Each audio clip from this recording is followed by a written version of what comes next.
하거든 음식을 먹이고 목말라 하거든 물을 마시게 하라.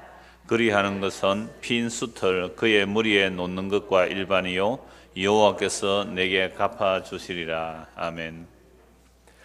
전에도 말씀드렸지만 잠언은 한 절 한 절이 다 한 편의 설교를 해야 되는 내용입니다. 어떤 데는 율법이 압축되어 있는 것도 있고요.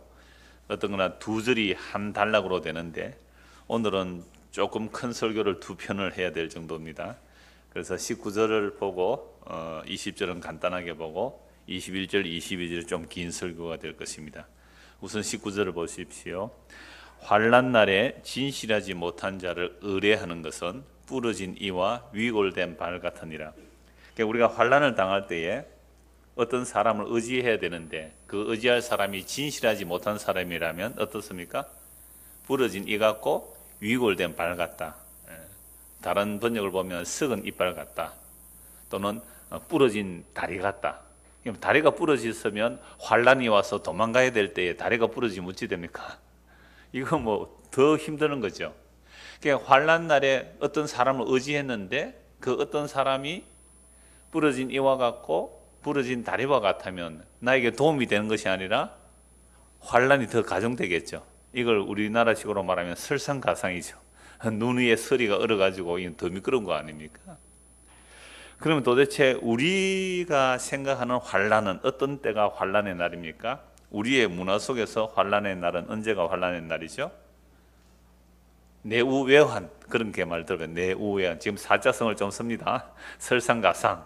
그 다음에요 내우외환. 그러니까 안으로는 근심이요 바깥으로는 환난이죠. 이건 개인적으로 내우외환이 있을 수 있잖아요. 안에서 큰 근심이 있고 또 바깥에서 어떤 환난이 있고 가정에서도 그렇고 국가도 그렇죠. 그러니까 내우외환의 날이 우리는 환난의 날이라고 생각을 합니다. 그러면 그 환난의 날에 신실하지 못한 사람을 만난다는 것은 정말 이건 더 힘든 일이 되는 거죠. 자, 그러면 하나님께서 우리를 보실 때에 이게 환난 날이다 하는 그런 환난의 날은 언제이겠습니까? 성경에서는 환난의 날은 이미 타락한 이후에 모든 인간은 다 환난의 날이에요. 에덴 동산에서 쫓겨나서 모든 인간은 다 환난을 당하고 살아갑니다. 에덴 동산에서 쫓겨났다는 것은 이제 하나님의 은혜로 살아가는 세상이 아닌 자기 힘으로 살아가야 하는 세상. 그러니까 나만 세상에서 내 힘으로 사는 것이 아니라 다른 사람들도 자기 힘으로 살거든요. 그러니까 이 두 사람이 충돌이 일어나는 거죠. 이게 환난이에요. 그러니까 뭐 땅에서 가시가 나는 거고 사나운 짐승들이 방해를 할 것이고 또 사람과 사람 사이에도 방해가 될 것이고 그러니까 일단 타락한 이 세상은 사실은 다 환난이에요. 모든 세상이 다 환난의 시대죠. 근데 더욱 구체적으로 환난의 날이라고 하는 것은 이미 구약에서 선지자들이 예언을 하는 그 하나님의 심판의 날이 환난의 날이에요. 그 심판의 날은 메시아 날이거든요. 메시아 오시는 그 날이 환난의 날인과 동시에 또 자기 백성 이제 구원의 날이 되는 겁니다. 그러니까 우리는 우리의 문화에서 환난의 날을 생각하면 성경을 해석할 수가 없어요. 성경에서 환난의 날이 뭔지를 봐야 되거든요. 그러니까 우리가 당하는 환난의 날이라고 생각한다면 힘있고 능력 있는 사람 만나면 좀 환난을 면할 수 있잖아요. 그런데 그런 의미가 아니라는 거죠. 그러면 환난의 날에 정말 진실한 사람을 만나야 되는데 세상에서 진실한 사람이 있습니까? 없습니까? 없어요. 불행한 분들이시군요. 정말로 세상에 진실한 사람을 못 만나던 불행한 사람 아니에요? 성경 한번 찾아봅시다. 로마서 3장입니다. 로마서 3장 10절. 여러분들이 진실한 사람 없다고 말한 것이 정답입니다. 로마서 3장 10절입니다. 9절부터 보죠. 로마서 3장 9절부터 보겠습니다. 그러면 어떠하냐? 우리는 나냐? 결코 아니라 유대인이나 헬라인이나 다 죄 아래에 있다고 우리가 이미 선언하였느니라. 그러니까 유대인이나 헬라인이나 다 뭐 아래에 있다고요? 죄 아래에 있다. 그래서 죄 아래에 있다는 그 사람의 특징이 뭐냐라고 하니까 구약에 이미 다 기록되어 있단 말이죠. 그래서 기록된 바 이 말은 구약의 인간에 대해서 다 인간의 실상을 다 이렇게 기록해놨다. 그러면 유대인이나 헬라인이나 모든 인간이 죄 아래에 태어났고 죄 아래에 있는 자들의 모습이 어떤가 하니까 10절부터 기록된 바 의인은 없나니 하나도 없으며 깨닫는 자도 없고 하나님을 찾는 자도 없고 다 치우쳐 함께 무익하게 되고 선을 행하는 자는 없나니 하나도 없도다. 그들의 목구멍은 열린 무덤이요 그 혀로는 속임을 일삼으며 그 입술에는 독사의 독이 있고 그 입에는 저주와 악독이 가득하고 그 발은 피 흘리는데 빠른지라 파멸과 고생이 그 길에 있어 평강의 길을 알지 못하였고 그들의 눈앞에 하나님을 두려움이 없느니라 함과 같으니라. 이게 전부 구약에서 인간이 어떠함을 드러낸 말씀이거든요. 그러면 오늘 우리가 어떤 환난의 날을 당했을 때에 의지할 인간은 없습니다. 성경에 보십시오. 누가 의지할 인간이 됩니까? 아무도 없어요. 의인은 없나니 하나도 없다. 모든 사람이 다 이렇다는 거예요. 모든 사람이 다 치우쳐서 무익하게 되고 선을 행하는 사람이 한 명도 없다는 겁니다. 자, 그러니까 이런 환난의 날에, 그러니까 제가 에덴으로 추방되고 나서 이미 다 환난의 시대라 그랬어요. 그럼 이 환난의 날에 도대체 우리는 누구를 의지해야 됩니까? 그래서 성경에서 말하는 환난의 때가 언제냐라고 하면요, 성경에서 말하는 환난의 때가 시편을 쭉 살펴보면요, 하나님의 기름 부음 받은 자가 까닭 없이 고난을 당하는 때를 환난의 때라 그래요. 그러니까 세상 모든 사람 다 환난 당해요. 이거 뭐 구약에서도 택한 자나 택하지 않는 자나 이 세상을 살아가는 것은 다 환난을 살아가요. 그게 시편 90편에는 인생이 하나님의 진노 중에 지나가기 때문에 우리의 살아가는 모든 삶이 하나님의 진노와 저주와 심판 속에 살아간다 그러잖아요. 그러니까 환난이 아닌 게 없어요. 그러니까 환난이 있는데도 불구하고 그저 세상에서 먹고 살만하고 평안하니까 나는 환난 없다. 그거 누구한테 속은 거예요? 마귀한테 속은 거예요. 그러니까 사람들이 이렇게 생각하죠. 야, 저 사람은 환난도 없고 걱정도 없고 근심도 없고 뭐 경제적인 어려움도 없고 몸도 안 아프고 자식들 애도 안 먹이고 참 평안하구나. 환난이 없구나. 아, 부럽다. 이렇게 말하잖아요. 그런데 성경은요, 그게 악인의 형통이라 그래요. 그 악인의 형통 부러워하지 말라 그럽니다. 세상은 다 환난 가운데 있어요. 그러니까 진짜 환난을 아는 사람은 누구냐라고 할 때에 하나님의 택한 백성, 하나님의 기름 부음 받음을 인하여 까닭 없이 고난을 당하는 거예요. 그런 사람이 욥과 같은 사람 아닙니까? 다윗도 마찬가지예요. 다윗이 목동이었을 때 하나님의 기름 부음을 받고 나서 이유 없이 형들에게 미움을 받는다니까요. 형들에게 미움을 받아요. 나중에 적군을 물리칠 때 사울을 물리치고 골리앗을 물리치고 왔을 때에 백성들이 이렇게 찬송하죠. 사울은 천천히요, 다윗은 만만이다고. 이거 뭐 왕보다 더 높여버렸죠. 당연히 핍박받는 겁니다, 사울에게서. 그래서 하나님의 기름 부음을 받음으로 인하여 까닭 없이 고난 당할 때에 그걸 환난의 때라고 그럽니다. 그냥 우리가 세상살이 살다가 세상살이 하면서 힘들고 어렵다, 이건 환난이다, 뭐 내우외활이다 라고 할 때에 도움을 찾으려고 이 사람 저 사람 도움을 구하지만 사람들은 의지할 바가 안 되거든요. 그래서 진짜 환난은 언제가 환난이라고요? 하나님의 택함을 받은 자들, 그러니까 기름 부음 받은 자들이 까닭 없는 고난을 당할 그때를 진짜 환난이라 그래요. 그렇다면 오늘 우리가 받는 환난이 과연 성경에서 말하는 환난의 때인지 아니면 모든 사람이 다 당하는 그 환난의 때인지 좀 구별을 해야 되겠죠. 그래서 세상 사람들이 그냥 당하는 그 환난은요, 고난이라 안 그러고 뭐라 그래요? 개고생, 고생도 그냥 개고생 이렇게 말하고요. 정말 하나님의 기름 부음 받음으로 인하여 택함 받은 자들에게 오는 까닭 없는 고난은 뭐예요? 이걸 고난이라 그래요. 그러니까 그 고난을 당할 때에 그걸 성경에서는 환난이라 그럽니다. 이 세상은 지금 다 환난받고 살아요. 환난받고 사는데 하나님의 기름 부음 받은 자가 까닭 없는 고난을 당할 때에 그걸 환난이라 그러거든요. 그럼 그 환난의 때에 뭘 하라고 그래요? 환난 날에 주를 의지하고 주를 피하고 주께 부르짖으라. 그러면 주님이 너희의 피난처가 될 것이다. 이게 시편에 줄줄이 나오는 환난의 때를 말하는 겁니다. 그러니까 이미 우리가 환난의 때에 주님 의지하면 구원받는다라고 말했을 때에 그건 세상 사람들이 다 환난을 당하는데 그저 교회 나와서 열심히 하나님 섬기면 환난을 면하게 해준다, 이런 차원이 아니죠. 그러니까 시편에서 제가 환난을 쭉 찾아보니까 그렇더라고요. 그래서 하나님의 기름 부음 받은 자가 하나님의 택하심을 입었기 때문에 까닭 없는 미움을 받을 때 그게 환난의 때입니다. 이런 환난의 때에 주를 찾고 주를 부르려고 합니다. 그러면 주님께서 피난처가 되어 주시겠다고 시편 27편 5절, 50편 15절, 59편 16절 줄줄이 쭉 나오더라고요. 자, 그렇다면 이제 환난의 때가 뭔지를 다시 정리해야 됩니다. 하박국서 3장 16절을 한번 보십시오. 구약성경 하박국 3장 16절입니다.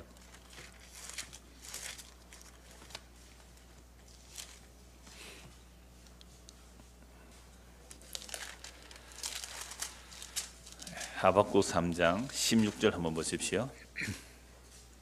같이 한번 읽겠습니다. 내가 들었으므로 내 창자가 흔들렸고 그 목소리로 말미암아 내 입술이 떨렸도다.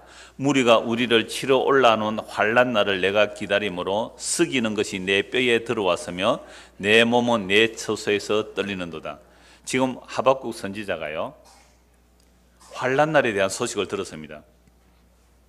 그 환난 날의 소식을 들으니까 얼마나 무서웠던지, 썩이는 것이, 썩게 하는 것이, 썩이는 것이 내 뼈에 들어왔고 내 몸은 내 처소에서 벌벌 떨었단 말이에요. 입술이 벌벌 떨리고 창자가 벌벌 떨리고 내 몸이 벌벌 다 떨린단 말이에요. 무슨 날이 다가온다고요? 환난 날이. 얼마나 무서운 환난의 날이 오면 입술과 뼈와 내 몸이, 내 전 존재가 벌벌벌 떨고 있단 말이에요. 그러면 이 환난의 날이 무슨 날이냐? 하박국 선지자는요, 하나님께 대들은 사람입니다. 하나님, 어떻게 악인이 형통하고 의인이 고난을 받는데 하나님이 가만히 계십니까? 하나님이 살아계신다면 악인을 제깍제깍 벌하고 의인을 벌 안 줘야 되지 않습니까? 근데 악인이 형통하고 의인이 고난을 받는 것을 보니까, 근데 악인이 벌도 안 받으니까 이 세상은 하나님의 법이 시행되지 않습니다. 하나님의 법이 해이해졌습니다. 여러분, 저 어디였어요? 광주에서 그랬어요? 집단 폐싸움이 일어났는데 경찰이 가서 말리는데 경찰도 무시하고 막 가해자가 막 죽이려고 정말 덤벼들었잖아요. 여러분, 진짜 우리나라 경찰 공권력이 너무 해이해져서 너무 약해요. 술 먹고 지구대 안에 하는 그 드라마 얼마 전에 했더라고요. 라이브 그 한두 편 제가 봤는데, 술 먹고 지구대 와서 깡 행패 부리고, 와, 정말 공권력이 정말 무시당하는, 막 경찰 때리고 막 그러잖아요. 그럴 때 우리는 어떻게 말합니까? 정말 경찰의 공권력을 강화시켜야 됩니다. 안 그러면 기초 질서가 너무 해이해집니다. 막 이렇게 부글부글 끓잖아요. 그런데 하박국 선지자가 이스라엘 나라를 보니까, 또는 이스라엘과 세계 정세를 보니까, 어떻게 하나님이 악인이 형통한데 가만히 내버려 두고 의인이 고난받는데 왜 가만히 계십니까? 이스라엘 나라 안에서도 그렇고, 또 그 당시에 아수르라는 거대 제국이 다른 약한 나라를 막 집어삼키는데 하나님이 가만히 계시는 거예요. 아수르라는 강한 나라는 점점 강해지는 거죠. 하나님 이럴 수 있습니까? 대답 좀 해보세요 라고 딱 하나님께 대들면서 대답을 기다렸거든요. 그때 하나님께서 하박국 선지자에 대답해 주시는 내용이, 그렇지, 그러나 내가 반드시 심판한다. 그러니까 더딜지라도 너는 믿고 기다리라 그랬거든요. 반드시 심판한다. 그러니까 더딜지라도 너는 믿고 기다리라. 자, 3장 1절부터 보십시오. 이 약속의 말씀을 받았습니다. 이 약속의 말씀 안에 그 하박국 선지자가 받았어요. 그러니까 믿음으로 기다리라. 반드시 내가 심판하겠다. 2장 3절 보십시오. 이 묵시는 정한 때가 있다는 거, 그 심판의 때가 있다는 거죠. 그 종말이 속히 이르겠고 결코 거짓되지 아니하리라. 비록 더딜지라도 기다리라. 지체되지 않고 반드시 응하리라. 반드시 하면 심판한다, 악인을 심판한단 말이에요. 그래서 보라, 그의 마음은 교만하여 그 속에서 정직하지 못하나, 그러니까 악인들은요 큰 소리 치며 살아요. 하나님의 심판이 어디 있느냐고. 그러므로 의인은 뭐로 살아라?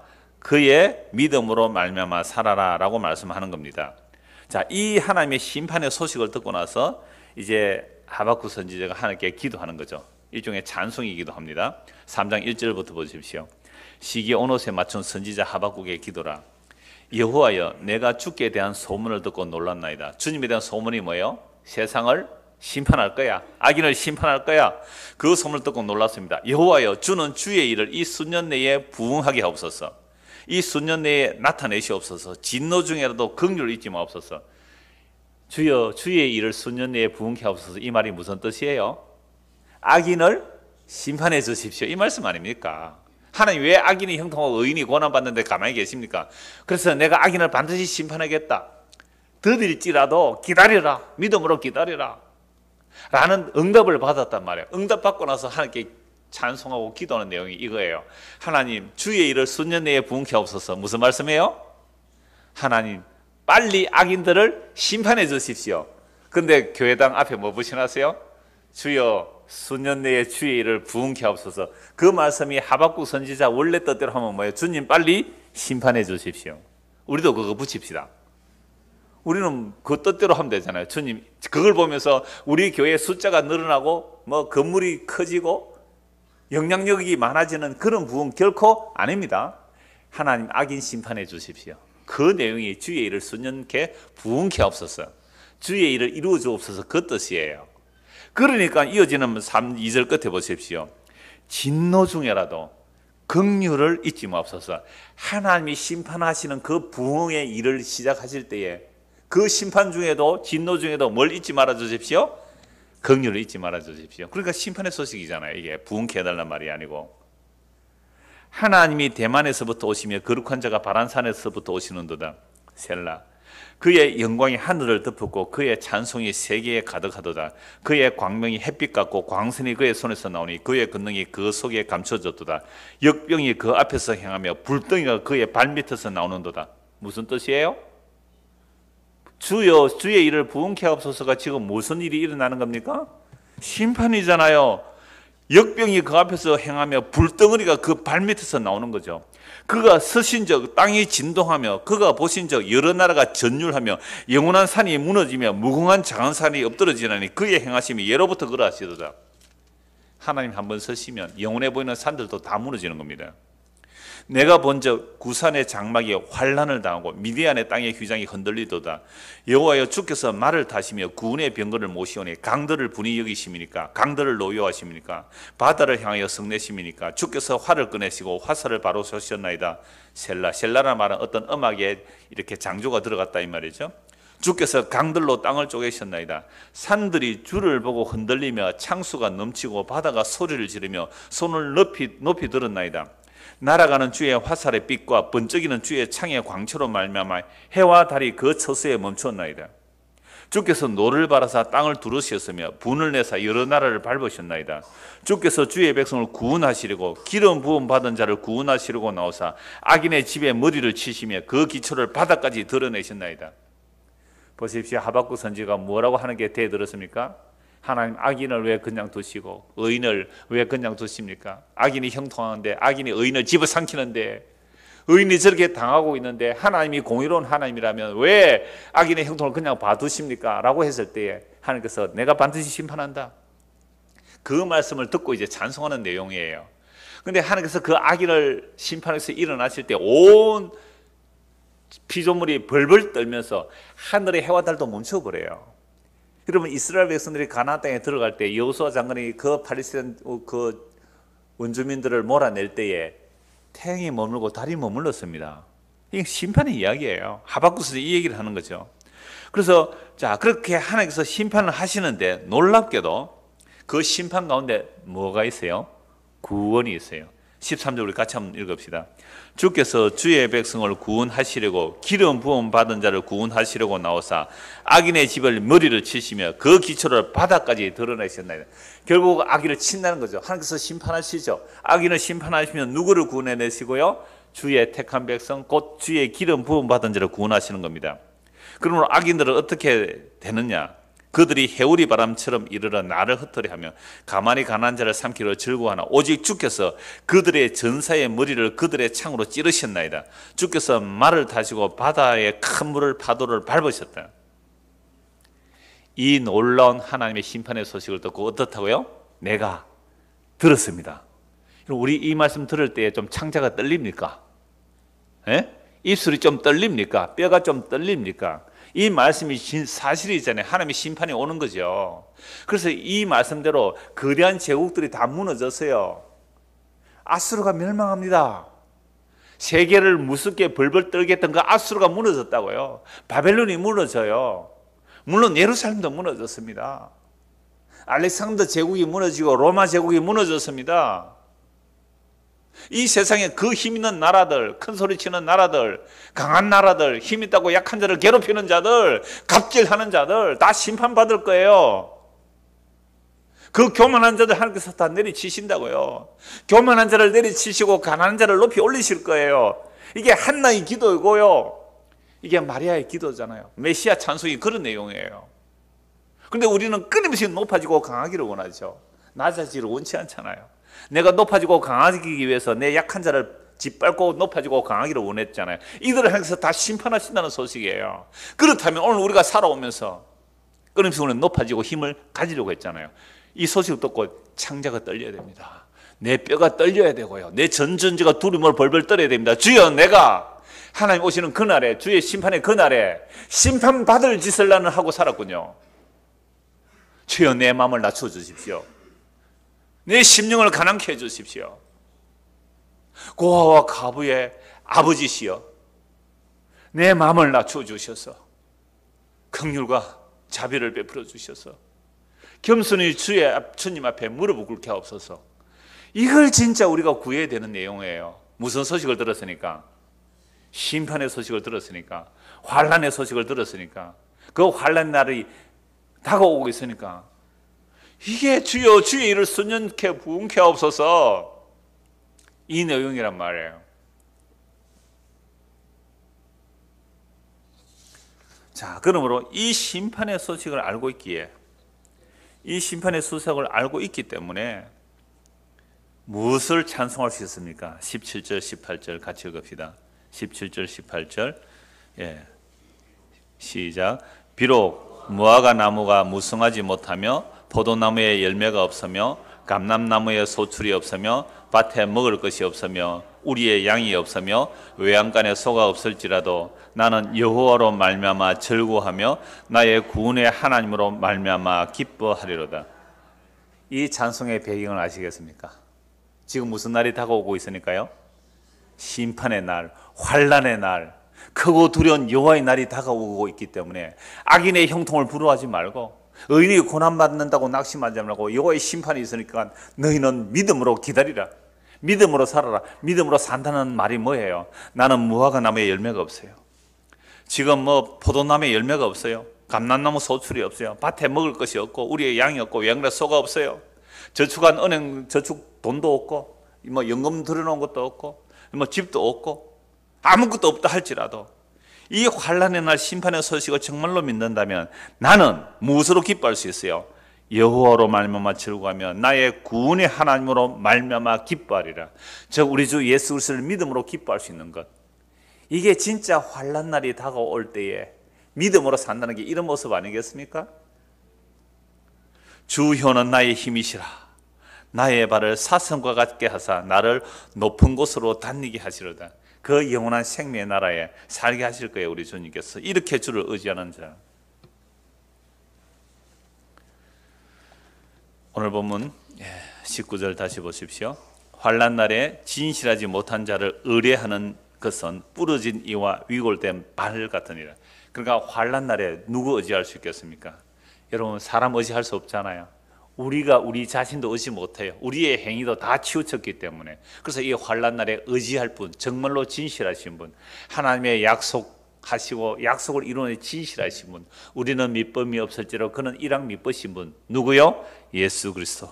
그분만을 의뢰하는 것이 진짜 환난 날에 믿음의 반석 위에 굳건히 서는 겁니다. 그 외에 의지하는 것들은요, 그게 사람이든지 돈이든지 자기 행위든지 그 어떤 것들을 할지라도 그 환난 날에는요, 그게 뭐같이 되어버려요? 부러진 이와 부러진 발과 같이 아무런 도움이 없고 오히려 환난 날에 더 걸리적거릴 뿐입니다. 예수 믿는 것이 정말 환난 날에 예수님을 믿는 것이 얼마나 엄청난 것인지를 이 한 절에서 다 말씀하고 있는 겁니다. 본문 20절입니다. 마음이 상한 자에게 노래하는 것은 추운 날에 옷을 벗은 것 같고 소다 위에 식초를 부은 것 같으니라. 지금 마음이 상해 있는 사람에게 앞에서 즐거운 노래 부르면요, 추운 날에 옷을 벗는 것 같고 소다 위에 식초를 부은 것 같으니라. 다른 번역 보면요, 상처 위에 식초를 붓는다 그렇게 되어 있어요. 그러니까 소다 위에 식초 부으면 소다가 못 쓰게 되는 것처럼 상처 위에 식초 부으면 얼마나 고통스러울까요? 그러니까 지금 마음이 상해 있는 사람에게 막 즐거운 노래를 불러준다고. 그것은 추운 날에 옷을 벗음 같고 소다 위에 상처 위에 식초를 붓는 것 같다라고 말합니다. 이건 지난주에 본 말씀에서 경우에 합당한 말을 하는 게 아니잖아요. 내가 지금 마음에 상심이 돼 있어요. 마음이 상심이 돼 있을 때 그 사람에게 위로해 줘야 되는데 위로 안 하고 오히려 자기 기쁜 노래를 막 하면 이거 얼마나 괴롭히는 거예요. 그런데 지난주에 역시 살펴본 말씀대로 진짜로 마음이 상한 것이 무엇 때문에 마음이 상한 거예요? 무엇 때문에 마음이 상했어요, 여러분들? 무엇 때문에 마음이 상했어요, 지금? 내 뜻대로 안 돼서 마음이 상해 있죠. 그러니까 성경에서 마음이 상해 있다는 말은 그 의가 없어서 상해야 돼요. 의에 줄이고 목이 말라서 마음이 상해야 돼요. 하나님의 말씀을 듣지 못한 그 상함, 안타까움, 그 상함이 있어야 된단 말이죠. 그러면 그 상한 자, 마음이 상한 자에게는요, 정말 복음만이 참된 위로를 주는 거 아니겠습니까? 그러니까 우리의 생로병사 모든 상황에서도 세상에 위로를 주는 것이 아니라 예수 그리스도의 십자가를 주는 것이 참된 위로입니다. 자, 그런데 마음이 똑같이 상해 있는데 어떤 사람에게는 십자가의 복음이 정말로 위로가 되는데 어떤 사람은 십자가의 그 복음이 위로가 아니라 상한 자 추운 날에 옷을 벗기는 것 같고 상처 위에 식초를 붓는 것 같을 수 있죠. 싫다, 저리 치워라. 십자가 뭐 소용있노 나에게 지금. 내가 몸이 아파 죽겠는데 병이나 좀 낫게 해줘서. 이렇게 나오는 거예요. 그래서 제가 이 말 할 때마다 제가 처음 전도사 사역할 때에 학습 문답하기 위해서 어떤 할머니 문답하라고 그래요. 담임 목사님이. 교회 온 지 얼마 안 돼서 학습 문답하기 준비를 시켜야 되죠. 공부하기 위해서. 할머니 예수님이 누구세요? 할머니 예수님이 누구세요? 그분 하는 말이 아직도 생생해요. 예수고 뭐고 내 몸이나 낫게 해주소. 그러니까 그분은 교회에 왜 왔어요? 몸이 아프니까 교회에 가면 병 낫는다 해가 교회에 온 거예요. 그런데 젊은 전도사가 예수가 누구세요? 이렇게 묻는 거죠. 할머니 교회 잘 다니면 병 나을 겁니다 하면 그 할머니의 상한 마음이 위로받았을 터인데 그건 말도 안 해주고 회개하고 예수 믿어야 재산 받습니다 이런 얘기하니까 할머니 마음이 어때요? 상했어요. 상처에 식초를 부은 거예요. 추운 날에 막 옷을 벗기는 것 같단 말이에요. 예수고 뭐고 내 몸이나 낫게 해줘서. 이분에게 진짜 위로의 말은 예수 그리스도의 복음이 위로의 말인데 이분에게는 그게 복음이 아니라 오히려 상처가 될 수 있다는 거죠. 그래서 사람에게 복음을 전하는 것은요, 사람에게 복음을 전하는 것은 어떤 사람에게는 추운 날에 옷을 벗기는 것 같고 상처에 식초를 붓는 것 같은 것일 겁니다. 그러나 정말로 의에 줄이고 목이 말라서 마음이 상한 사람에게 이 복음은 참으로 경우에 합당한 말로 들릴 거예요. 저도 뭐 제대로 전하지도 못하지만 복음이라고 전해보면 이 두 가지 반응이 꼭 일어나요. 어떤 분에게는 정말 감사합니다. 막 눈물 흘리며 감격하면서 기뻐하는 자들이 있어요. 똑같은 복음인데. 근데 어떤 분들에는 화가 난대요. 막 화가 난대요. 참 희한하잖아요. 왜 그럴까?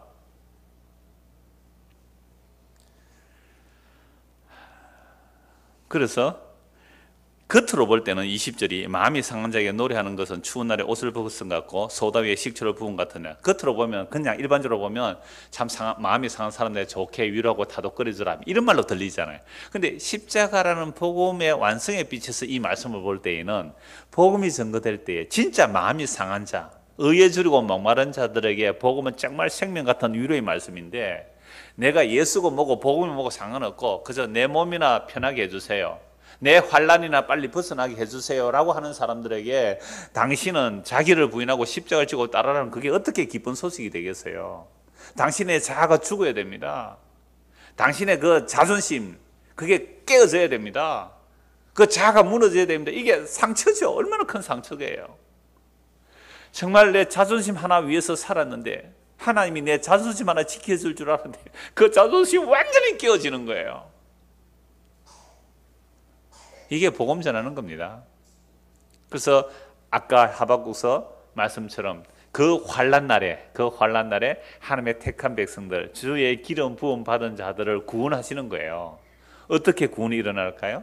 복음 앞에 기쁨으로 그 복음을 기쁘게 받아들이는 자, 이게 참된 위로를 받는 거잖아요. 뭘 다른 걸로 우리가 위로받을 수 있을까요? 21절 보십시오. 내 원수가 배고파거든 음식을 먹이고 목말라 하거든 물을 마시게 하라. 그리하는 것은 핀 숯을 그의 머리에 놓는 것과 일반이요 여호와께서 내게 갚아주시리라.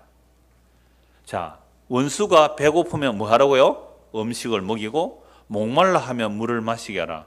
이런 원수가 배고프면 고소한 거 아닙니까? 원수가 목마를 때 네 나한테 그렇게 나쁜 짓 하더니만은 잘됐다 이놈 목도 말라라 막 이래야 되는 거 아니에요? 근데 원수가 배고프면 어떻게 하라고요? 먹을 것을 갖다 주래요. 가서 때려 죽이려고 하지 말고. 원수가 목마르면 어떻게 하라고요? 물 마실 뭐 갖다 주라 이 말이에요. 자, 그렇게 하는 것은 핀 숯을 그의 머리에 올려놓는 것과 같다. 그렇게 하는 사람에게는 하나님께서 갚아줄 거다, 상을 줄 거다 이 말이에요. 그래서 이 핀 숯을 머리에 올린다는 게 뭘까요? 핀 숯을 머리에 올려둔다. 이 벌겋게 숯불 핀 거, 고깃집에 벌겋게 숯불 핀 거, 그걸 머리에 올려준단 말이에요. 이게 무슨 뜻일까요? 그러니까 핀 숯을 머리에 올려둔다는 말은 앞에 이 말이에요. 원수가 배고파하면 먹을 것을 갖다 주는 것, 목말라 하면 물을 갖다 주는 것이 그 원수의 머리에 뭘 올려두는 거라고요? 벌겋게 핀 숯불을 올려두는 거란 말이죠. 그럼 숯불을 올려두는 게 뭐냐라는 게 이제 문제죠. 그래서 오늘 설교 제목도 원수의 머리에 핀 숯을 이렇게 되어 있습니다. 원수의 머리에 핀 숯을 올려둔다는 게 뭘까요? 그러니까 원수의 머리 위에 핀 숯을 올려둔다는 것은 일단 착한 일 하는 걸로 보이잖아요. 착한 일. 배고플 때 먹을 것을 주는 거고 목마를 때 마실 것을 주는 것이 그 원수 머리 위에 핀 숯을 올려둔다. 그럼 핀 숯을 올린다는 게 뭘까? 그래서 주석학자들이 여러 가지를 연구를 했어요. 그러니까 애굽에 그런 뜻이 있대요. 애굽, 이집트 안에. 그러니까 어떤 죄인에게 이제 숯불을 이고 가게 한다는 그런 게 있어요. 숯불을. 그러니까 뭐 죄인의 모습, 뭐 용서받았다 이런 의미로 말하기도 하는데 성경에서는 그걸 인용한 적이 없거든요. 그러니까 또 어떤 분은 이렇게도 해석을 해요. 우리가 옛날에는 성냥이 귀했습니다. 성냥 한 알이 귀했단 말이에요. 성냥 이전에 불 어떻게 피웠을까요? 성냥 이전에는 부싯돌로 켰을까요? 그 부싯돌 불 그게 여름에요. 부싯돌 그 불 잘 안 붙습니다. 부싯돌 때려서 이렇게 불을 겨우 피운단 말이에요. 부싯돌을 때려서. 그 당시에는 정말 불씨가 귀해요. 그래서 며느리가 살림을 잘 하느냐 못 하느냐, 불씨를 잘 보관하느냐 끄트리느냐에 따르는 거예요. 만약에 불씨를 잘못 보관하면요, 그래서 아침에 밥 하려고 나오면 불씨가 꺼져 있으면 이 며느리 쫓겨나야 돼요. 근데 어떤 옆에 며느리가 내하고 원수라, 평소에 원수인데 그 원수가 불씨가 딱 꺼져 버렸어요. 그럼 어떻게 해야 돼요? 잘 됐다, 불씨 안 빌려줘, 불씨 좀 빌려줘, 불씨 없으면 나 지금 시어머니한테 쫓겨나. 이게 불씨랑 쓴 불을 떼고 나면 그 불을 재로 다 꺼지기 전에 그 빨간 숯을 재로 팍 덮어야 돼요. 그래서 재를 덮어서 공기가 이렇게 안 들어가도록 잘 보관해두면 아침까지 그 불씨가 있어요. 그러면 이렇게 불 소식에 넣어서 입으로 호흡 불면 불이 다시 피거든요. 이게 불씨 보관 못하면 안 되잖아요. 근데 원수가 불씨가 꺼졌대요. 그럼 어떻게 해야 돼요? 불씨 좀 빌리러 오면 안 줘야 되겠죠. 근데 그 불씨를 듬뿍 떠서 어떻게 해요? 위에 뭐 다라이 하면 안 되잖아요. 그 옛날에는 옹기그릇에 불씨를 담으면 돼요. 안 뜨거우니까 옹기그릇 팍 떠서 불씨를 담아주라. 자, 그거 좋아요. 왜 이 불을 올려준다는 개념이 원수가 배고플 때 먹을 것을 주고 목마를 때 마실 걸 주는 거니까 불을 담아준다, 그렇게 말할 수 있어요. 근데 그게 또 뭐예요? 그렇게 하면 하나님께서 너에게 상 준다 그랬거든요. 이게 또 뭐냐는 거예요. 그냥 착한 일만 해라, 이 얘기일까요? 그래서 성경 전체에서 또 불씨를 담아준다는 게 뭔가를 또 살펴봐야 되겠죠. 성경 전체에서 이제 불을 올려준다, 이 불이 도대체 뭘까라고 할 때에 우선은 그 21절 보십시오. 내 원수가 배고파거든 음식을 먹이고 목말라거든 물을 마시게 하라. 이게 그 원수의 머리에 핀 숯을 올려주는 거라 그랬는데요. 전에 본 잠언 24장 17절 한번 보십시오. 24장 17절. 내 원수가 넘어질 때에 절구하지 말며 그가 엎드러질 때에 마음에 기뻐하지 말라. 그러니까 원수가 넘어지면 기분 좋은 거 아니에요, 우리가? 여러분들의 원수 누구예요? 없어요? 진짜 원수가 탁 넘어지면 기분 좋은 거 아니에요? 실패하면 기분 좋은 거 아니에요? 그가 엎드릴 때 막 마음에 기뻐할 수 있는 거예요. 그렇게 하지 말래요. 하니까 그런 거 안 기뻐한대요. 자, 이렇게 놓고 레위기 19장 18절도 한번 찾아봅시다. 구약 성경 레위기 19장 18절.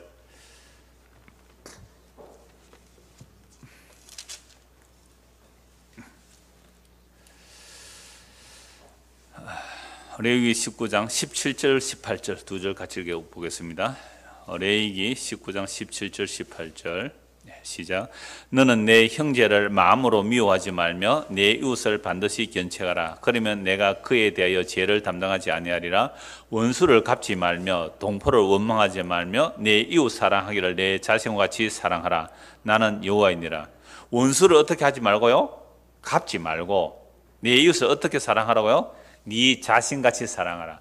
그래서 사실 예수께서 말씀하셨어요. 모든 구약 성경을 핵심 요약이 뭐냐? 하나님을 사랑하고 이웃을 사랑하는데 마음을 다하고 성품을 다하고 뜻을 다하여 힘을 다하여 목숨을 다하여 주 너의 하나님을 사랑하고 이와 같이 내 이웃을 내 몸처럼 사랑하라. 이게 율법과 선지의 핵심 강령이거든요. 자, 그런데 우리가 원수가 사랑해 집니까 안 해 집니까? 문제는 큰일 났네 이제. 원수가 미운데 사랑은 그냥 미운데 원수가 홀라당 망했으면 좋겠는데 성경은 원수를 사랑해라 그러잖아요. 그러나 레위기에서 원수에 대한 이야기는 일단 동포예요. 동포 민족, 이스라엘 민족 안에서 원수라도 서로 사랑하라. 원수를 네가 갚지 말고 하나님께 맡기고 그냥 너는 네 이웃을 사랑하라 라고 말했거든요. 자, 그렇다면 여기서 원수를 갚지 말고 오히려 이웃을 내 몸처럼 사랑하는 것은 이제 동족끼리 이스라엘 안에 그런 내용이에요. 자, 그러면 동족이 아닌 이웃일 때, 그냥 이웃 나라일 때에 원수이면 어떻게 해야 되는 거예요? 그래서 성경에서는 또 이 성경으로 풀어야 된다는 게 이런 거예요. 그러면 성경에서는 형제끼리 서로 사랑하는데도 불구하고 내가 형제를 사랑하는데 그 형제가 나를 원수로 여길 때에 그 사람이 원수가 해요. 원수가 돼요. 다시요. 원수가의 정의가 이렇습니다. 같이 이스라엘 백성이 어린 양의 피로 구속받아 나온 이스라엘 백성들이에요. 이스라엘 백성들 안에서 한 사람은 정말 일방적으로 용서하고 사랑을 베푸는데 그 용서하고 사랑을 오히려 원수로 갚는 자들, 이들이 원수예요. 그럼 이 원수는 내가 갚지 말고 어떻게 하라? 하나님께 맡겨라 이거거든요. 그럼 예를 들어서 우리 교회로 생각합시다. 우리가 교회에 나온 것은 다 예수 믿는다고 교회 나온 거 맞죠? 예수 믿는 거예요. 예수 믿는 것은 우리가 정말 죄인인데 예수 믿음으로 제사함 받습니다. 그래서 나왔으니까 우리 형제 자매라 그래요.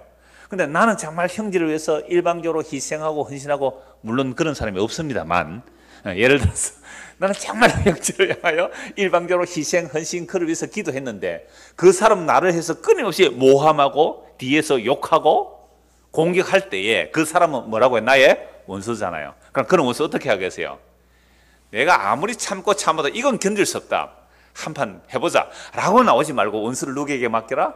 하나님께 맡겨라. 그래서 원수라는 것도요, 어떤 상황에서 원수가 되느냐를 또 찾아봐야 됩니다. 시편 35편 한번 찾아봅시다.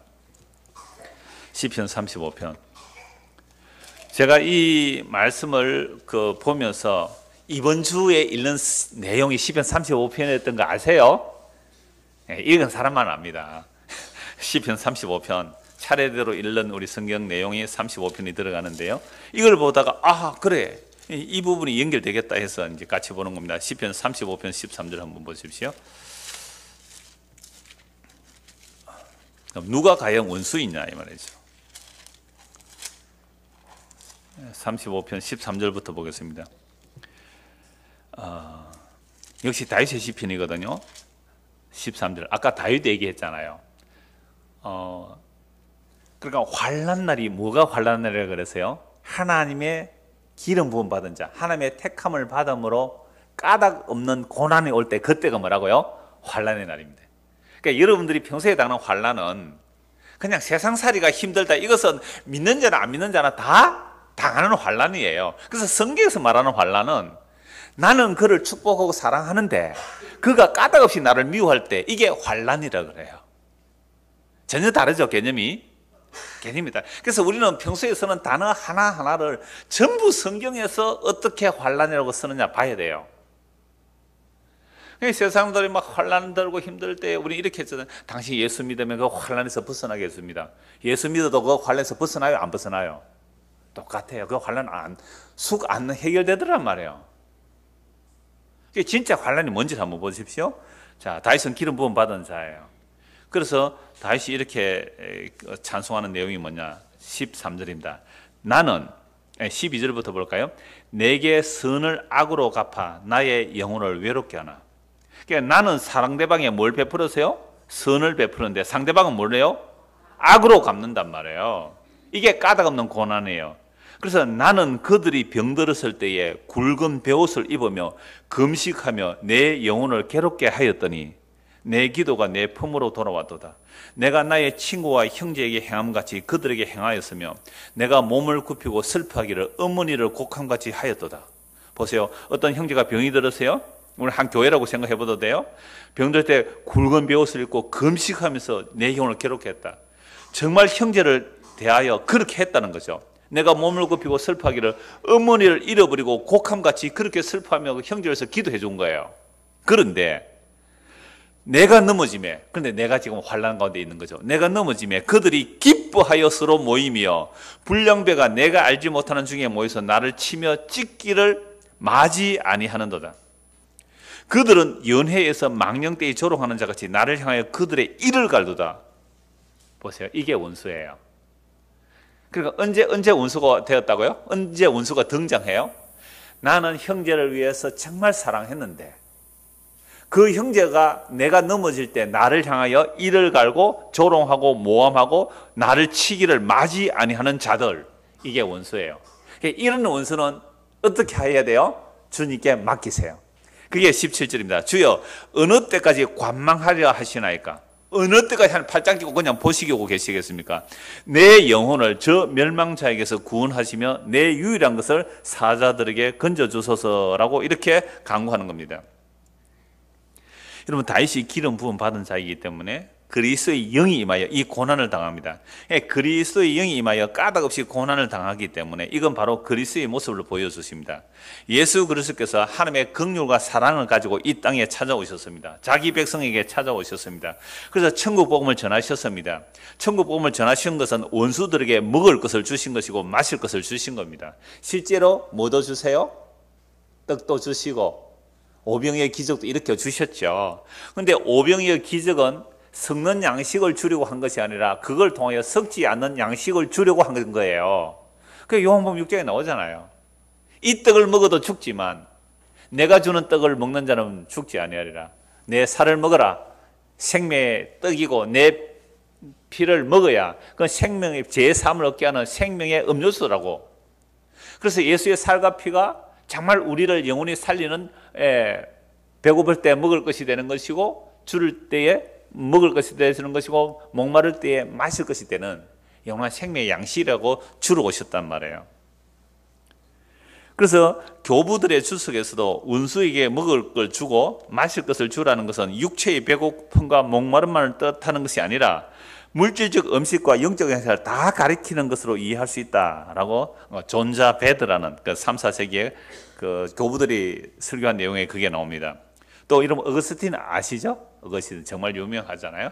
4세기 사람인데 아우구스티누스, 존귀한 자 이런 뜻인데 우리는 흔히 어거스틴, 아우구스티누스가 이렇게 말해요. 핀 숯을 올린다는 것은 그들이 뜨거운 참회와 탄식이라고 합니다. 원수에게 먹을 것을 주고 마실 것을 주므로 그 사람의 오만이 치유되고 그는 비참한 상태의 자신을 구원해 주신 분의 원수였음을 마음 아파할 것이라고 합니다. 그러므로 핀숯을 그 머리에 둔다는 것은 복음을 듣고 회개하는 자들에게는 구원이 되지만 회개하지 않는 자는 말 그대로 하나님의 심판을 머리 위에 쌓게 되는 겁니다. 자, 오늘 다시 본문을 보십시오. 잠언 25장 21절입니다. 내 원수가 배고파하거든 음식을 먹이고 목말라 하거든 물을 마시게 하라. 그리 하는 것은 핀 숯을 그의 머리에 놓는 것과 일반이요 여호와께서 내게 갚아주시리라. 원수가 배고프던 음식 주고 목말랐던 물을 마시라. 물을 마시게 해주라. 그리한 것은 핀수철 그의 머리에 놓는 것과 일반이라 여호와께서 내게 갚아주리라. 핀수철 그 원수의 머리에 올려둔다는 것은 원수들에게 뭘 베푸는 거예요?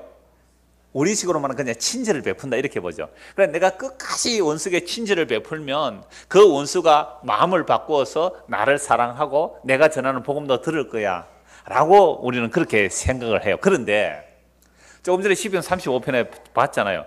나는 원수에게 뭘 베풀어요? 끝없이 사랑을 베풀었는데 원수는 나를 어떻게 하고요? 공격해요. 그럴 때 원수에 대해서 어떻게 하라고요? 하나님께 맡기라.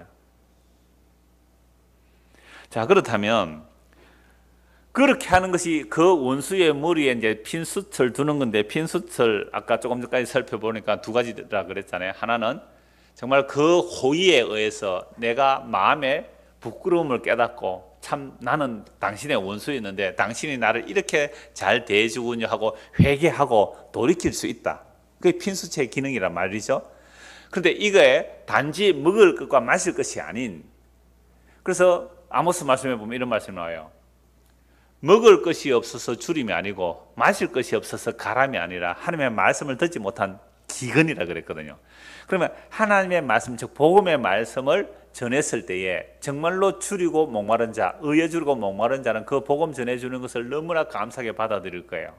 그 복음이 우리를 책망하죠. 우리의 자아를 깨뜨리죠. 우리의 헛된 욕망들을 깨뜨려요. 그럴 때 아파요.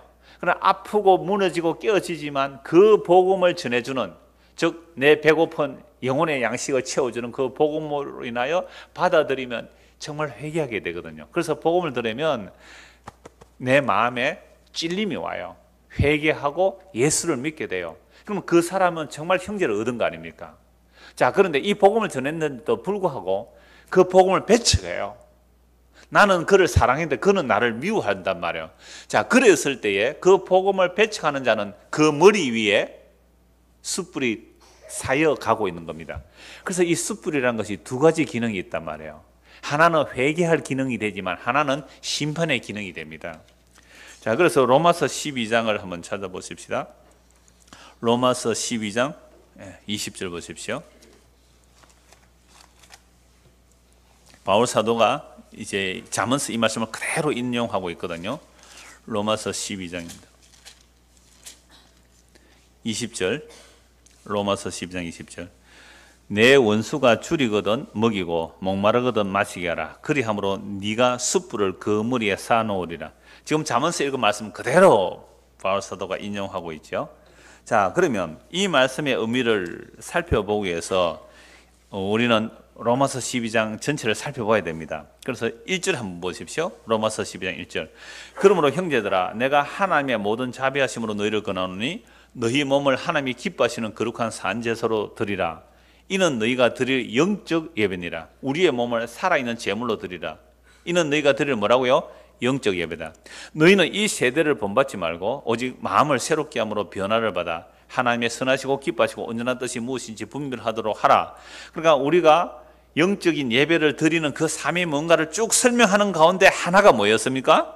네 원수가 줄이면 먹이고 목마르면 마시게 하라. 그리함으로 네가 숯불을 그 머리 위에 올려놓는다라고 말합니다. 그러면 20절과 가장 가까운 단락은 14절이거든요. 12장 14절부터 보십시오. 너희를 박해하는 자를 축복하라. 축복하고 저주하지 말라. 이게 뭐예요? 원수가 줄이면 먹이고 목말라면 마시게 하라. 아니, 나를 박해하는데, 나를 어떤 사람이 박해해요. 그럼 이 박해는 어떤 박해라 그래요? 내가 하나님의 택한 백성으로 기름 부음 받은 자로서 내가 그를 사랑하고 용서하는데 그가 나를 박해하는 것을 말하는 거예요. 지가 잘못해가지고 남이 박해하는 것은 당연히 받는 박해예요. 그건 박해 아니에요. 그걸 무슨 고생? 개고생이라 그래요. 그런 걸 가지고 막 주의 이름으로 박해받는다 그러지 마시고 하나님 뜻을 그래서 분별해야 되잖아요. 그래서 너희를 박해하는 자를 축복하라. 축복하고 저주하지 말라. 즐거워하는 자들과 함께 즐거워하고 우는 자들과 함께 울라. 서로 마음을 같이하며 높은 데 마음을 두지 말고 도리어 낮은 데 처하며 스스로 지혜 있는 채 하지 말라. 아무에게도 악을 악으로 갚지 말고 모든 사람 앞에서 선한 일을 도모하라. 할 수 있거든 너희로서는 모든 사람과 더불어 화목하라. 내 사랑하는 자들아 너희가 친히 원수를 갚지 말고 하나님의 진노하심에 맡기라. 기록되어서되 원수 갚는 것이 내게 있으니 내가 갚으리라고 주께서 말씀하시니라. 내 원수가 줄이거든 먹이고 목마르거든 마시게 하라. 그리함으로 네가 숯불을 그 무리에 쌓아놓으리라. 악에게 지지 말고 선으로 악을 이기라. 자, 바울 사도가 이 말씀을 할 자격이 있는 사람이에요, 없는 사람이에요? 없는 사람이에요. 원래는 없는 사람이에요. 왜요? 자기는 하나님에 대한 열심이 대단했거든요. 율법에 여러 흠이 없다고 할 만큼 하나님에 대하여 열심히 있었는데, 아니 예수를 보니까 뭐예요? 이거 완전 나사렛 이단의 괴수예요. 아니 여호와만이 주가 되시는데 세상에 나사렛 이단의 괴수 예수, 그것도 십자가에 저주받아 죽은 예수, 그 예수를 사람들이 뭐라고 불러요? 주라고 불러요.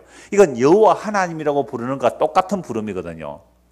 여호와를 주라고 호칭하니까, 그런데 주라고 호칭하는 이 사람들이 여호와 외에는 하나님이 없는데, 아니 저주받아 죽은 예수가 여호와의 호칭인 주라고 부르니까 그 예수 믿는 인간들을 다 잡아 죽이는 것이 하나님의 뜻이며 하나님의 영광인 줄 알고 스데반 죽는 일에 앞장선 사람이고, 대제사장 공문 받아서 외국에서 예수 믿는 사람까지 다 잡아오려고 다메섹으로 가다가 예수님 만난 거예요. 그러면 이 바울은 율법의 열심으로 열심히 했을 때에, 율법에서는 분명히 네가 네 원수가 줄이면 먹을 것을 주라 그러고 목마르면 마실 것을 주라 그랬는데, 지 바울은 무슨 짓 하고 다녔어요?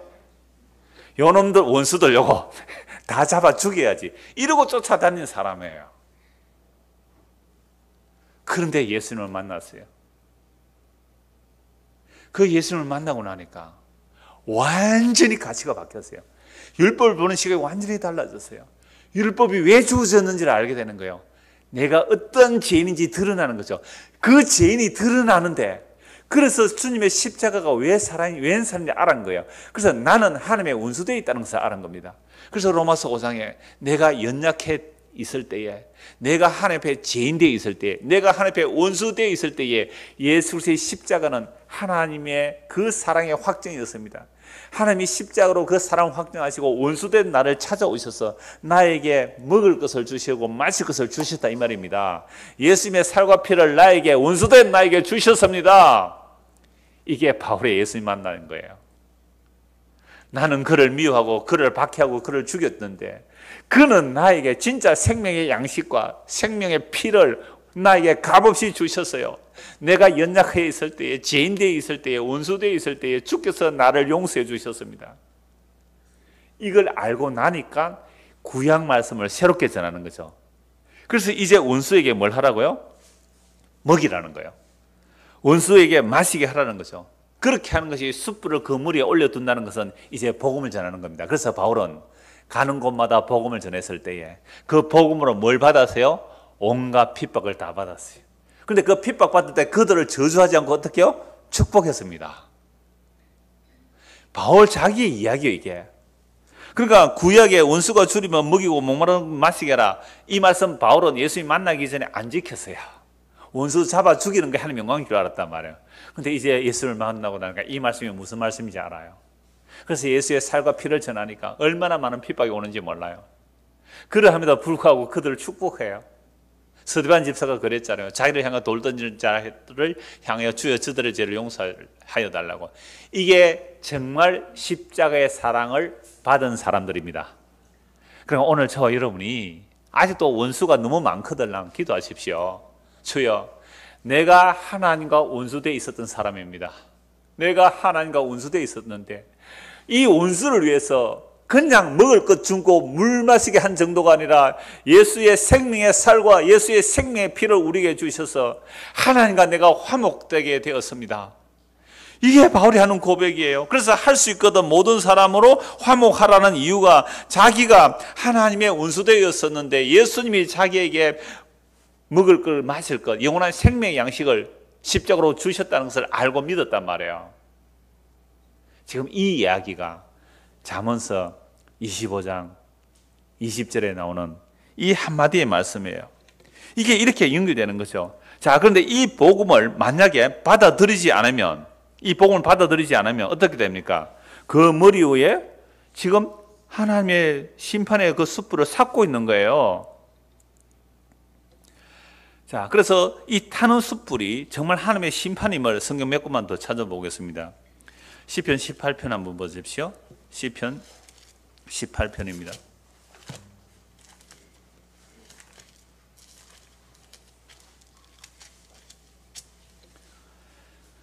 8절 보십시오. 시편 18편 8절. 이 하나님의 무심한 심판의 모습이거든요. 그러니까 하나님의 심판의 모습이 어떤 모습으로 나오는지 한번 보세요. 숯불로 막 등장한다고요. 하나님의 심판이. 6절부터 보겠습니다. 내가 환난 중에서 여호와께 아뢰며. 자, 환난이 어떤 환난이라고 그랬어요? 무시 환난이라고 그랬어요? 하나님의 택함 받은 자가 까닭 없는 환난을 당할 때 그걸 환난이라 그래요. 그죠? 이제는 딱 이렇게 단어가 보이죠, 이게? 내가 환난 당할 때에 믿을 수 없는 인생 의지하지 말고. 왜? 내 품에 누운 아내도 믿지 말라 그랬잖아요. 내 품에 누운 아내도 믿지 말라고. 나와 함께 밥 먹을 때에 밥 먹었던 형제가 발 뒤꿈치를 들었다고. 다시 그거 고백해요. 인생 믿을 게 없어요. 자, 그러니까 그래서 환난을 당해요. 환난을. 그래서 환난을 당하니까 그 환난 중에 보세요. 환난 중에 여호와께 아뢰는 거죠. 여호와께 부르짖는 거죠. 하나님께 부르짖더니 그가 그의 성전에서 내 소리를 들으시며 그의 앞에서 나의 부르짖음이 그의 귀에 들렸도다. 까닭 없이 환난 당하는 자, 하나님의 기름 부음 받음으로 까닭 없이 고난 당할 때에 부르짖는 기도를 하나님 들으시고 그 원수들을 심판하러 오시는 거예요. 이에 땅이 진동하고 산들의 터도 요동하였으니 그의 진노로 말미암음 이로다. 그러니까 예수님의 피로 심판하는 거죠. 그래서 영 임한 구약의 사람들, 그래서 영 임한 신약의 성도들이 까닭 없는 환난, 복음 때문에 까닭 없는 환난 당할 때 하나님 심판해 주세요. 심판 우리가 안 해도 됩니다. 누가 해주세요? 하나님이 하세요. 이게 믿음으로 사는 거죠. 그럼 쪼다 빙시 같죠? 그냥 쪼다 빙시 같아. 원수를 내가 갚아야 이야 힘이 있다 이럴 텐데 또 바보 같아. 원수도 못 갚고. 원수를 못 갚을 정도가 축복해 주는 거예요. 성준 씨 알겠어요? 원수를 축복해 주는 거야. 지금 웃고 있어요, 지금. 자기 말 같아가지고. 자, 그러니까 만약에 이 지금 복음의 말씀이 우리에게 안 들리고 뱉어가면 심판은 우리 머리에 사라진단 말이에요. 8절 보십시오. 그의 코에서 연기가 오르고 입에서 불이 나와 사람이여 그 불에 숯이 피어도다. 하나님의 코에서 막 뭐가 나와요?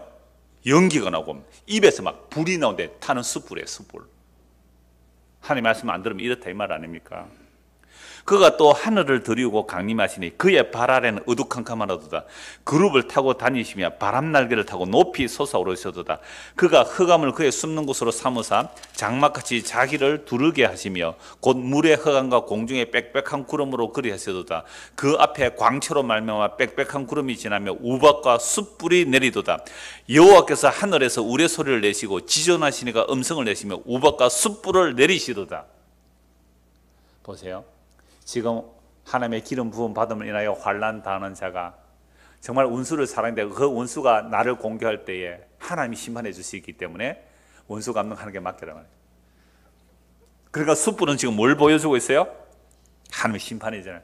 복음을 듣지 않으면 자기 머리에 지금 숯불을 쌓고 있는 거예요. 시편 140편도 한번 보십시오. 시편 140편입니다. 7절. 내 구원의 능력이신 주 여호와여 전쟁의 날에 주께서 내 머리를 어떻게 해주셨다고요? 가려주셨다고요.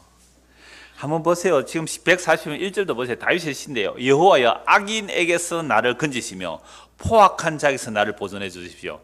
그러니까 환난은 뭐 때문에 환난 당한다고요? 하나님의 택한 기름 부음 때문에 환난이고 이건 다 그리스도의 모습을 보여주죠. 그리스도가 이 땅에 오셔서 죄가 없으신 분이잖아요. 하나님의 기름 부음 받은 자잖아요. 성령으로 잉태된 분이잖아요. 그러니까 예수님은 말씀하실 때마다 사람들에게 핍박을 받았어요. 이게 그리스도의 영이만 다윗이 미리 보여주는 거죠. 그래서 6절 시편 140편 6절 내가 여호와께 말하기를 주는 나의 하나님이시니 여호와여 나의 간구하는 소리에 귀를 기울이소서 하였나이다. 그러니까 환난 가운데 하나님께 부르짖어 사람은 믿을 수가 없기 때문에 하나님께 도움을 구하는 거죠. 내 구원의 능력이신 주 여호와여 전쟁의 날에 주께서 내 머리를 가려주시나이다. 그러니까 내 머리를 주께서 보여주시는 거죠. 여호와여 악인의 소원을 허락하지 마시며 그의 악한 길을 이루지 못하게 하소서. 그들이 스스로 높일까 하나이다. 나를 애워 사는 자들이 그들의 머리를 댈 때에 그들의 입술의 재난이 그들을 덮게 하소서. 10절 같이 읽읍시다. 뜨거운 숯불이 그들 위에 떨어지게 하시며 불 가운데와 깊은 웅덩이에 그들로 하여금 빠져 다시 일어나지 못하게 하소서. 그러니까 하나님의 그 용서와 긍휼이라는 이 복음이 선포될 때에 그 복음을 듣고 회개하는 자들은 어떻게 돼요? 예수를 믿을 거 아니에요. 근데 그 복음을 믿지 않는 자들은 자기 머리에 지금 뭘 하고 있어요? 숯불을 올리고 있는 거예요. 그래서 사도행전 17장 30절 31절 말씀 보시면 이렇습니다.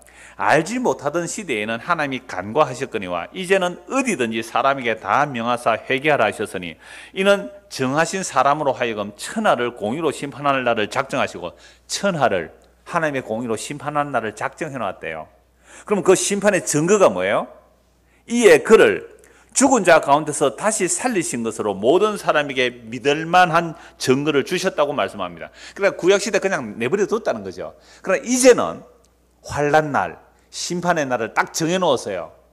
그 날을 정해놓고 그 심판에 이르지 않으려면 예수 그리스도의 그 죽으심과 살리심, 예수 그리스도의 죽으심과 살리심, 우리의 죄를 위해서 죽으시고 우리를 의롭다 하기 위해서 살아나신 그 예수를 믿어라 이 말입니다. 이게 복음을 전하는 거죠. 이게 원수에게 먹을 것을 주는 것이고 목마른 자에게 마실 것을 주는 거예요.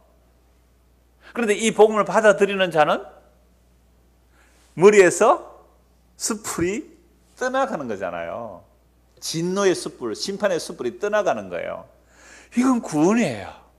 그런데 이 복음을 받아들이지 않는 자는 자기 머리 위에 숯불을 지금 차곡차곡 쌓아가고 있는 거잖아요.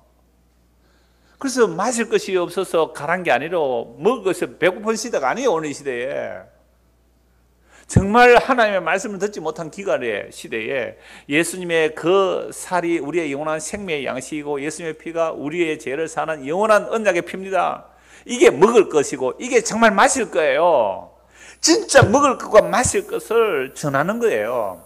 근데 이걸 받아들이면 하나님의 진노가 떠나가는 거잖아요. 그래서 사도들이 복음 전할 때 어찌할꼬 회개하고 주 예수를 믿으라. 그래야 너와 내 집에 구원을 얻으리라. 복음 앞에 회개하고 예수 믿는 것, 이게 숯불이 떠나가는 거잖아요. 그런데 이 복음을 배척하면 그 숯불이 차곡차곡 솟는단 말이에요. 이곳 한번 봅시다. 로마서 조금 전에 찾아봤는데 2장을 보십시오. 로마서 2장 한번 보십시오. 로마서 2장입니다.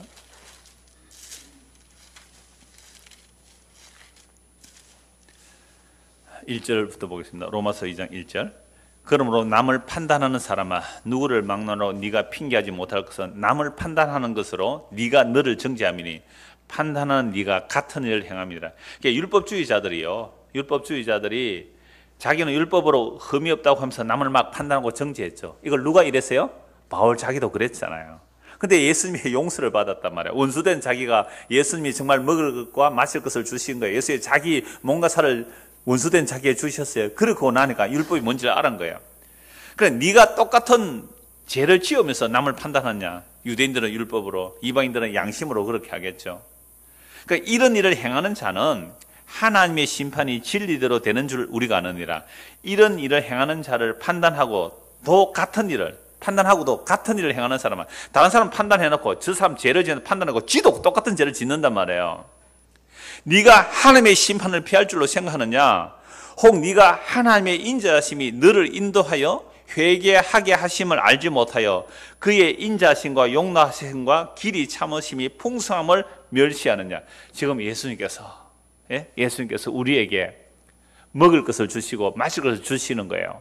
자신의 살과 피로 우리에게 영원한 생명 양식을 주시도록 지금 2000년 동안 참으심을 쓰면서 우리에게 가지고 오세요. 주여 그것을 내가 받아야 하겠나이다고 받아들이고 먹고 마시는 자는 그 진노의 숯불이 떠나가는데 나 그거 필요 없어. 예수의 살가 필요 없고 나는 돈이 필요하고 권력이 필요하고 힘이 필요해. 그래 내가 내 앞에서 원수들을 꼼짝없이 할 거야 라고 나가는 사람들은 지금 머리 위에 뭘 삭고 있어요? 하나님의 진노를 삭고 있는 거예요. 그래서 5절 같이 읽읍시다. 다만 네 고집과 회개하지 아니한 마음을 따라 진노의 날 곧 하나님의 의로우신 심판이 나타나는 날에 그날에 이 말 진노를 네게 샀는도다. 차곡차곡 머리에 쌓고 있어요. 그래서 로마서 12장 다시 보십시오. 하나로 다 연결돼요. 성경은 전부 하나로 다 연결되는 겁니다. 12장 14절부터요. 이제 바울이 그리스도를 만났어요. 예수님께서 자기의 생명의 양식을 주신 분을 받아들였어요. 그전에는 막 예수 핍박해요. 원수 막 핍박했잖아요. 원수라고 핍박했는데 진짜 원수된 자기를 예수님이 사랑하는 그 용서를 받았어요. 그러고 나서는 너희를 박해하는 자를 축복하고 저주하지 말라. 즐거워하는 자를 함께 즐거워하고 우는 자를 함께 울라. 서로 마음을 같이 하며 높은 데 마음을 두지 말고 도리어 낮은 데 처하며 스스로 지있는 채 하지 말라. 아무에게도 악을 악으로 갚지 말고 모든 사람 앞에 선한 일을 도모하라. 이 선한 일을 도모한 게 뭐예요? 바울처럼 복음 그렇게 전한 거잖아요. 먹을 거 주고 마실 거 주란 말이에요. 원수에게. 할 수 있거든 너희로서는 모든 사람과 더불어 화목하라. 내 사랑하는 자들아, 너희가 친히 원수를 갚지 말고 하나님의 진노하심에 맡기라. 기록되었으되 원수 갚는 것이 내게 있으니 내가 갚으리라고 주께서 말씀하시느니라. 우리는 그저 예수 그리스도의 생명을 내가 받았다면 그 생명의 양식, 예수의 살과 피, 그 십자가의 복음을 증거할 뿐이에요. 그러면 가끔 받아들인 자가 있으면 너무 기쁜 거죠. 형제를 얻은 거잖아요. 근데 박해를 해요. 박해한다고 원수 갚지 말고 하나님의 심판에 맡겨란 말이야. 그 사람 지금 뭐하고 있는 것이기 때문에 자기 머리에 심판을 쌓고 있거든요. 네 원수가 줄이거든 먹이고 목마르거든 마시게 하라. 그리함으로 네가 숯불을 그 머리에 쌓아놓으리니 악에게 지지 말고 선으로 악을 이기라. 이게 복음의 내용이에요. 그래서 숯불이란 게 이런 의미구나. 그 숯불이란 게 하나님의 심판과 진노의 말씀이지만 그 복음을 받아들이는 자에게는 그 숯불이 떠나갈 거예요. 그러나 그 복음을 뺏어가는 자는 그 머리에 지금 숯불을 쌓아가고 있거든요. 이걸 무엇과 연결시킬 수 있는가? 한 권 말씀 마무리할게요. 소돔과 고모라 성을 생각해 보십시오. 우리가 지금 소돔과 고모라 성 안에 살고 있거든요. 자, 위에서는 뭐가 떨어지고 있어요? 유황불이 떨어지는데 우리 눈에 보입니까? 안 보입니까? 안 보여죠. 천사의 눈에는 보여요. 그래서 아브라함이 기도하죠. 조카 롯을 위하여. 그래서 천사가 소돔과 고모라 성에 가서 그 롯과 롯의 처 두 딸 보고 빨리 떠나가자고 합니다. 미적미적거려요. 사위들에게 말하니까 사위들은 어떻게 말해요? 농담으로 하겠다. 하나님의 불이 네 위에 있다. 하나님의 진노가 너 위에 있다. 지금 복음은 그거 전해야 됩니다. 당신 회개하고 예수하면 하나님의 진노가 당신 머리에 떨어지고 있습니다. 이 로마서 2장의 이야기예요. 하나님의 진노를 쌓고 있습니다. 빨리 회개하고 예수 믿으십시오. 흑교인데 농담하지 마세요. 그들 심판받잖아요. 그런데 롯과 가족들도 미적미적해요. 안 나가려고 해요. 옛날에는 성읍에서 떠나면 못 살아요. 어떻게 살아요? 그 성에 이제 겨우 자리 잡고 사는데 성을 떠나라 못 떠나니까 천사가 손을 잡고 끄집어냅니다. 그러면서 뒤를 돌아보지 말라 그랬거든요. 롯의 처는 뒤를 돌아보다가 소금 기둥이 되었거든요. 지금요, 이 복음의 말씀을 듣고 회개하고 예수를 믿지 않으면 지금 우리 위에 숯불이 쌓이고 있어요. 이게 복음 전하는 내용입니다. 그래서 오늘 저와 여러분이 정말로 이 복음을 받아들였다면 또한 이 복음을 전하는 거예요. 그런 자들에게 갚아주신다 그랬잖아요. 그게 다른 번역으로 보면 상 주신다. 그럼 이 복음을 받은 이 자체가 상이고 이 복음을 전하는 것이 상이고 이 복음에 참여되는 게 상이에요. 이 복음 안에 살아가는 저와 여러분 되기를 소원합니다. 기도하겠습니다. 하나님 아버지, 우리 머리 위에 지금 핀 숯불이 놓여 있지 않는지 말씀을 통하여 보게 하여 주옵소서. 정말 하나님께서는 원수된 우리에게 자신의 살과 피를 주시기 위하여 십자가의 사랑으로 우리에게 오셨습니다. 그거 배척하지 않고 받아들이게 된 것, 이건 정말 하나님의 택한 백성에게 부어주시는 놀라운 긍휼과 사랑이었습니다.